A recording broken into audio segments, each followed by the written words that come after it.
nzabyubika kugeza igihe nyirabyo ubifitiye ubushobozi azazira, nanjye nzabimuha.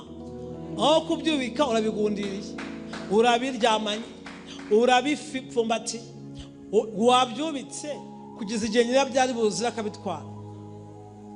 Ngo kandi namara kubitwara ntibizongera kubaho. Hari ibintu by'ubuzima bwawe bigomba kubikwa, bikongera bikubikwa, bikongera bikubikwa kugeza igihe nyirabyo azazira nawe akabitwara, ngo nabyo ntibizongera kubaho.